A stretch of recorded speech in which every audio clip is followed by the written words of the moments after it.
2 நிமிஷத்தில் நல்லா காரசாரமான சட்னி எப்படி செய்கிறதுன்னு பார்க்கலாங்க. டேஸ்ட்டு சூப்பராக இருக்கும். இந்த சட்னிக்கு தேங்காய், வெங்காயம், தக்காளி எதுவுமே தேவை கிடையாது. வாங்க எப்படி செய்கிறதுன்னு பார்க்கலாம். பேனில் 2 டேபிள் ஸ்பூன் அளவுக்கு எண்ணெய் சூடு பண்ணிக்கோங்க.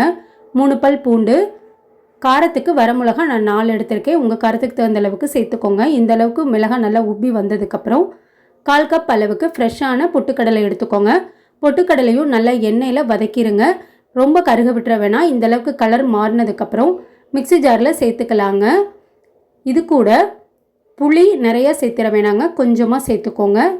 தேவையான அளவு உப்பு சேர்த்துட்டு தண்ணி சேர்க்காமல் ஃபஸ்ட்டு கொரன்னு அரைச்சி எடுத்துக்கலாம்.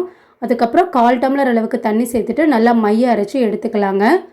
அரைச்ச சட்னியை பவுலுக்கு மாற்றிட்டு ஜாரில் கொஞ்சமாக தண்ணி அலசி சேர்த்துருக்கேங்க. இப்போ சட்னிக்கு தாளிப்பு கொடுத்துடலாம்.